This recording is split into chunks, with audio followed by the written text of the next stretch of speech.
দেড় দশকেই শেখ হাসিনার সরকার দেশি বিদেশি উৎস থেকে ঋণ নিয়েছে 15.5 লাখ কোটি টাকার। 15 বছরে সাধারণ মানুষের ঘাড়ে 5.5 গুণ ঋণের বোঝা বাড়িয়ে গেছে আওয়ামী লীগ সরকার। মানুষের আয় না বাড়লেও জিনিসপত্রের দাম ক্রমাগত বেড়েই চলেছে।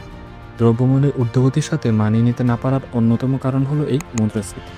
দ্রব্যমূল্যের ঊর্ধ্বগতির সাথে অর্থনীতির যে কয়টি বিষয় ওতপ্রোতভাবে জড়িত তার অন্যতম হলো ঋণখেলাপি।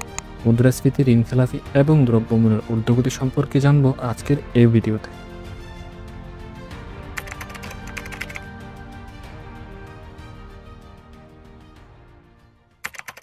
নির্দিষ্ট সময়ের ব্যবধানে পণ্য বা সেবার দাম টাকার অঙ্কে বেড়ে গেলে অর্থনীতির ভাষায় তাকে মুদ্রাস্ফীতি বলা হয়। কোনো পণ্য আগে যদি হতো 100 টাকা, তাহলে মুদ্রাস্ফীতির পর তার দাম হবে 110 টাকা, অথবা 100 টাকায় ওই পণ্য আগের চেয়ে অনেক কম পরিমাণে পাওয়া যাবে। এর ফলে অর্থনীতিতে ওই পণ্যের আসল বিনিময় মূল্য কমে যায়। চলুন একটু বুঝিয়ে বলি। মনে করুন বাংলাদেশের মোট 100 টাকা আছে এবং দেশের মোট সম্পদ 10টি আম। যেহেতু দেশের মোট সম্পদের মূল্য মূল্যমানের সমান, সেহেতু ওই 10টি আমের মূল্য 100 টাকা। তার মানে প্রতিটি আমের মূল্য 10 টাকা। এখন যদি আরও 50 টাকা ছাপানো হয়, তাহলে মোট মুদ্রামান হয়ে যাবে 150 টাকা। কিন্তু আম সে আগের 10টাই আছে, টাকা বেড়েছে। এখন নতুন করে 50 টাকা ছাপানোর পর 10টি আমের মূল্য হয়ে গেল 150 টাকা। অর্থাৎ প্রতিটি আমের বর্তমান মূল্য 15 টাকা, যা আগে ছিল 10 টাকা। সম্পদ না বাড়িয়ে অতিরিক্ত টাকা ছাপানোর ফলে আমের দাম 5 টাকা বেড়েছে। এটাই সহজ ভাষায় মুদ্রাস্ফীতি। মুদ্রাস্ফীতির পেছনে বহু অর্থনৈতিক কারণ জড়িত থাকে।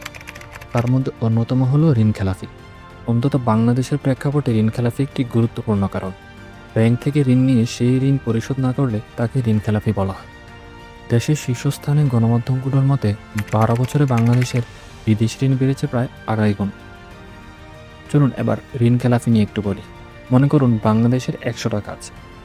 এক ব্যক্তি বাংলাদেশের 100 টাকা থেকে 20 টাকা ঋণ নিয়েছে।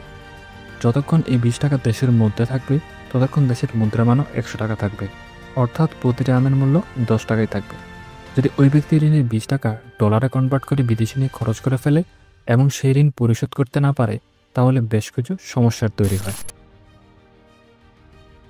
আসুন সমস্যাগুলো কি সেটা আবার দেখি। প্রথমত, ডলারে কনভার্ট করার ফলে ওই 20 টাকা আর বাংলাদেশের মধ্যে নেই, অথচ কেন্দ্রীয় ব্যাংকের হিসাব মতে বাংলাদেশের মোট টাকা এখনও 100ই আছে, কিন্তু প্রকৃতপক্ষে টাকা আছে 80 টাকা। ওই 20 টাকার ক্ষতি পুষিয়ে নিতে সরকার আবার 20 টাকা ছাপায়। কেন্দ্রীয় ব্যাংকের অনুযায়ী দেশের মোট সম্পদ হয়ে যায় 120 টাকা, কিন্তু প্রকৃতপক্ষে টাকা আছে 80 টাকা।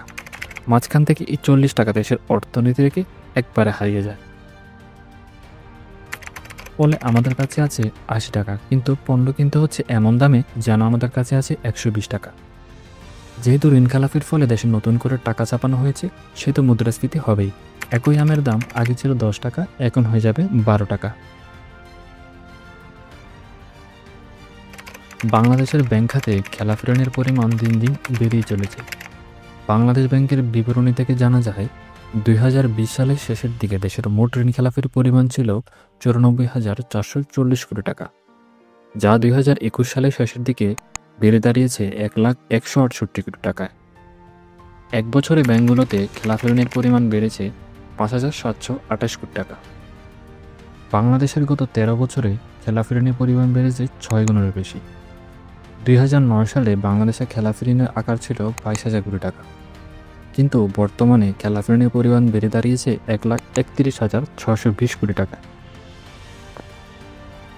এই লক্ষ কোটি টাকার খেলাপি ঋণ আমাদের দেশের অর্থনীতিকে ভিতর থেকে দুর্বল করে দিয়েছে। কিন্তু আমরা পণ্য ক্রয় করার সময় এমনভাবে টাকা পরিশোধ করছি যেন এই লক্ষ কোটি টাকা আমাদের মুদ্রামানে সংযুক্ত আছে। সেই কারণেই 300 টাকার গরুর মাংস 700 টাকা উঠে এসেছে, কিন্তু মানুষের ক্রয় ক্ষমতা সেই 300 টাকাতেই রয়ে গেছে।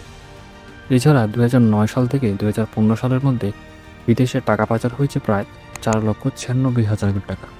তবে সঠিক তথ্য এখনও প্রকাশ হয়নি। বাংলাদেশ নিম্নায়ের দেশ থেকে মধ্যমায়ের দেশে পরিণত হলেও এর প্রভাব সাধারণ মানুষের উপর খুব কমই পড়েছে। একটা দেশের মুদ্রাস্ফীতি বৈদেশিক মুদ্রার সংকট যে কতটা ভয়াবহ হতে পারে তার অন্যতম উদাহরণ হলো শ্রীলঙ্কা। জ্বালানি তেল কেনার মতো বৈদেশিক মুদ্রার সংকট, রিজার্ভের বেহাল দশা একটা দেশের অর্থনীতিকে ভঙ্গুর করে দিতে পারে।